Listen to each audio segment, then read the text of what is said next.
Command priority. Make the plays. Be the problem. Sauron has yet to reveal his deadliest sin. The one who will lead Mordor's armies in war. The one they say no living man can kill.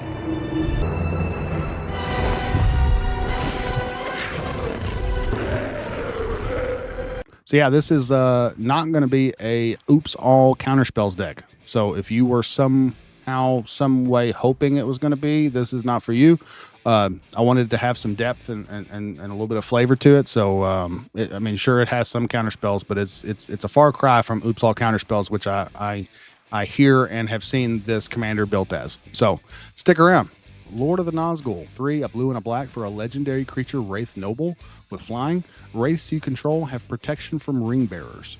Whenever you cast an instant or sorcery spell, create a 3/3 black Wraith creature token with menace. Then if you control 9 or more Wraiths you control have base power and toughness 9/9 until end of turn, and he is a 4/3. So it's going to be a power level 8, a solid 4 in the bracket system, and again, it's not a counterspell tribal deck. Like the movies, the Nazguls are always waiting in the shadows for an opportunity to strike.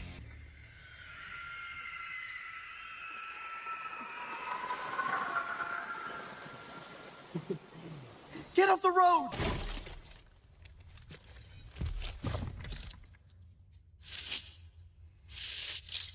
So a high power Lord of the Rings theme. It's focused on board control, token generation, and is definitely a mid-range deck.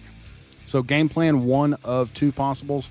All 9 Nazgul. Again, this is a deck just like my Sauron deck. Runs all 9 Nazgul. Had to have it, obviously, with the way that the deck works, in my opinion, both for flavor and for just getting wraiths on the board. The Ring Tempts Us is a sub-theme of this deck because of the text on each Nazgul that says that whenever the ring tempts you, you put a 1/1 counter on each wraith you control. So that can really start to spiral out of control quickly. Because you cast one, he's going to get a 1/1 counter because of the ring tempting when he entered. You cast another one, then that's going to happen twice, and so on and so forth. Until you can, if you do it the straightforward way, casting a bunch of Nazgul, getting Lord of the Nazgul out, and then casting an instant, then becoming 9/9s with menace, and then pummeling the entire table. Early game, we are obviously not in any type of green, so we need as much ramp using artifacts and or rituals as we can. So we have, of course, Soul Ring, Arcane Signet, Talisman of Dominance, Thought Vessel, Felwar Stone, and Thought Vessel does help us keep cards in our hand, which is going to be important when we're trying to cast a bunch of instant sorceries to make wraiths. And then Inherited Envelope and Sapphire Medallion. Sapphire Medallion just makes your blue stuff cost 1 less. And then Inherited Envelope gives us a Ring Tempt, which is great for having some Nazgul on the board and getting that, but then also it taps for a mana of any color. So what we want to set up is Lord of the Nazgul, some protection, and then some cheap spells. And a lot of this deck is going to be draw spells to keep our hands full, and of course triggering Lord of the Nazgul at the same time and making wraiths. So for card draw, we have I tried to get as many Lord of the Rings arts as possible, obviously, because I like having stuff be on theme. So consider 1 mana, Surveil 1, draw a card. Preordain, 1 blue mana, Scry 2, then draw a card. Birthday Escape for 1 blue to draw a card in the Ring Tempts Us, which is good for our Nazgul. Opt for 1 blue, and you scry 1 and draw a card. Continuing on with card draw, we have Peek. Is 1 blue to look at target player's hand and draw a card. Traditional Brainstorm. Frantic Search for 2 and a blue to draw 2 cards and then discard 2 cards and tap up to 3 lands. Brain Geyser, a cool include in here for X and 2 blue. Target player must draw X cards. And then a land and a spell in Seagate Restoration, 4 and 3 blue to draw cards equal to the number of cards in your hand plus 1, and you have no maximum hand size for the rest of the game. And it's a land on the backside, so really great. Board control, we of course have Cyclonic Rift. You can Baby Rift it, you can overload it. Snap to return a creature to its owner's hand and untap up to 2 lands. You could use that for yourself if you needed access to certain things or needed something back in your hand or protect something from a board wipe. Raise the Palisade, 4 and a blue for a sorcery to choose a creature type. Return all creatures that aren't of the chosen type to their owner's hands. So we're making wraiths, and we have a bunch of Nazgul. So that's perfect in here to put everybody's stuff back in their hands and be able to swing out with all of our wraiths. And then, of course, Pongify for 1 blue to destroy target creature. It can't be regenerated. Its controller creates a 3/3 green ape creature token. Rapid Hybridization for a blue to do a very similar thing. Destroy target creature. It can't be regenerated. That creature's controller creates a 3/3 green frog lizard creature token. Go for the Throat with Lord of the Rings art, of course, to destroy target non-artifact creature for 1 and a black. Claim the Precious for 1 and 2 black for a sorcery that destroy target creature. The Ring Tempts You. Good for multiple things in here. Another MDFC and Sink into Stupor for 1 and 2 blue for an instant. Return target spell or non-land permanent an opponent controls to its owner's hand. And on the backside, it's a land. And another MDFC. I love MDFCs. Fell the Profane for 2 and 2 black for an instant. Destroy target creature or planeswalker.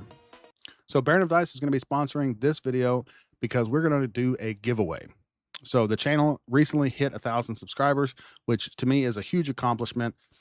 And I have to thank each and every one of you for hitting that like button, hitting subscribe, and being a part of this channel, because I know you have a million options out there. And so for you to choose to watch my videos means a lot.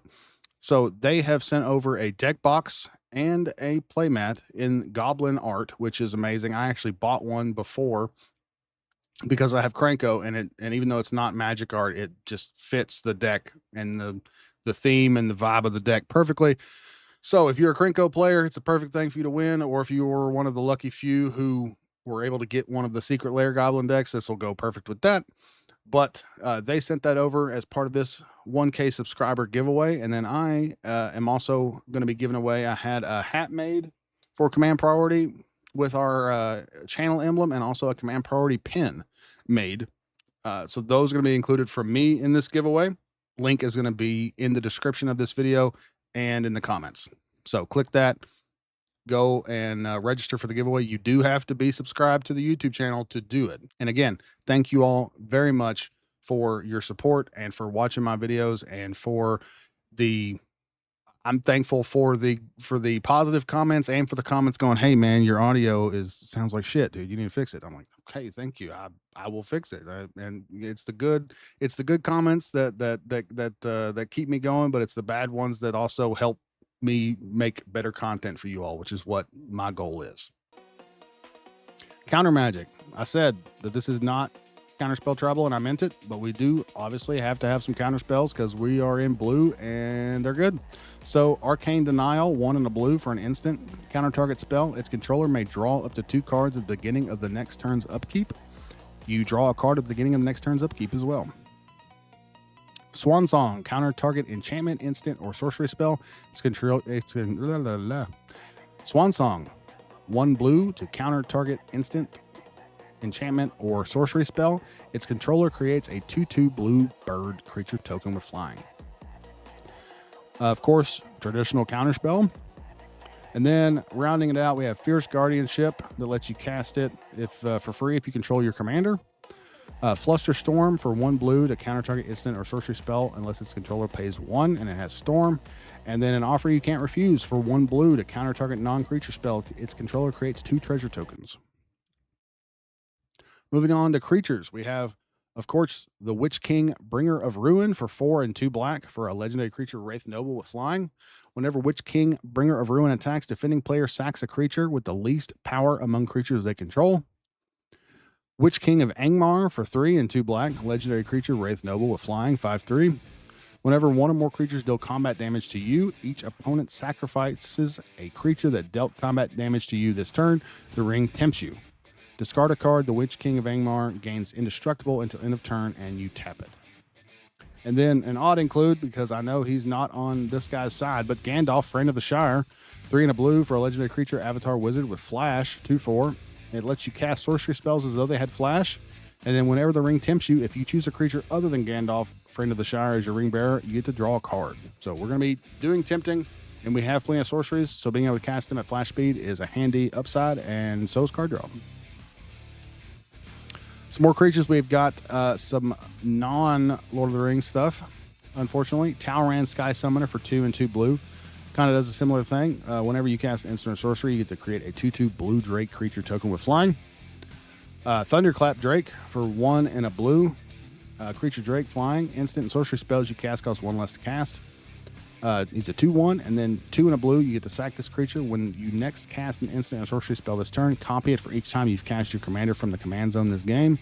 You may choose new targets for the copies. Changeling Outcast is awesome in here because it counts as a wraith, so it's a 1 mana unblockable wraith that, of course, also can't block. And then Archmage Emeritus, 2 and 2 blue for a human wizard, 2/2. Whenever you cast or copy an instant or sorcery spell, you draw a card. Moving on to some other creatures, the Glasspool Mimic, 2 and a blue for a shapeshifter rogue. You may have Glasspool Mimic enter the battlefield as a copy of a creature you control, except it's a shapeshifter rogue in addition to its other types. Really good for just copying a Nazgul because it's going to enter as a Nazgul and it's going to trigger as the Nazgul, which is going to trigger all your other Nazgul and everything's going to get bigger. On the backside, it's a land. And then Spark Double, which is great for creating a copy of your commander. So 3 and a blue for an illusion. 0/0. You may have Spark Double enter the battlefield as a copy of a creature or planeswalker you control, except it enters with an additional 1/1 counter on it. If it's a creature, and it enters with an additional loyalty counter on it if it's a planeswalker, and it isn't legendary if that permanent is legendary. So creating a copy of your commander, and then you cast Brainstorm and create 2 3/3 wraiths. Stick around to the end because I have some stuff that I want to get out to the members of the channel that care about what's upcoming. So if that's you, then stick around, watch that, and let me know what you think in the comments. Moving on to artifacts, we have Nazgul Battle Mace. It's a 5 mana colorless artifact equipment. Equipped creature has Menace, Death Touch, Annihilator 1, and whenever an opponent sacrifices a non-token permanent, put that card onto the battlefield under your control unless that player pays 3 life, with an equip cost of 3. Swiftfoot Boots for 2, just some protection for our commander. Equipped creature has Hexproof and Haste, and equip cost of 1. Same thing with Mithril Coat, 3 mana, flash, indestructible. When it enters the battlefield, attaches to a target legendary creature you control, and equipped creature has indestructible, equip 3. Blade of Selves is a fun one in here because it gives equipped creature Myriad, so 2 mana and equip 4, and then you equip it on a Nazgul. When the Nazgul attacks, it's going to create a copy for each other opponent it's not attacking, which is going to have them enter the battlefield, and the ring's going to attempt, and then twice, and then so everything's going to trigger a whole bunch of times, and you're going to buff everything a whole bunch of times, and it's just, it gets hilarious. Then, of course, the One Ring, because it's Lord of the Rings deck, and we need card draw, and it's the One Ring. So 4 mana indestructible. When the One Ring enters the battlefield, if you cast it, you gain protection from everything until your next turn. At the beginning of your upkeep, you lose 1 life for each burden counter on the One Ring. And you can tap it, put a burden counter on the One Ring, and then draw a card for each burden counter that it has. Some other non-creature spells. We, of course, have Dark Ritual because we're not in green and we need mana. So 1 mana to make 3 black.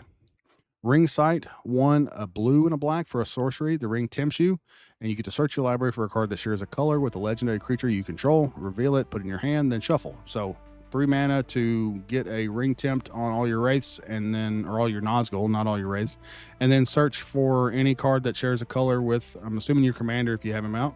It's pretty good. And then, of course, Reanimate with Lord of the Rings art had to be in here. So 1 mana, put a target creature card from a graveyard on the battlefield under your control. You lose life equal to its mana value. Moving on with other non-creatures, we got, of course, Vampiric Tutor, because this is not a budget deck. This is a high-power deck. So 1 black to search your library for a card, then shuffle your library and put that card on top of it. You lose 2 life. And, of course, Demonic Tutor, 1 and a black sorcery, search your library for a card, put that card in your hand, and then shuffle. And finally, Mystical Tutor, 1 blue, search your library for an instant or sorcery card, reveal it, then shuffle and put that card on top. Border wipes, not a ton, but of course we ran Toxic Deluge with the Lord of the Rings art for 2 and a black. As an additional cost to cast the spell, pay X life, and all creatures get neg X until end of turn. So if our wraiths are as huge as we hope for them to be, then this is a board wipe that could get everything out of the way, and our wraiths will still be huge. And then Kindred Dominance, which is actually what won me the last game that I played with this deck.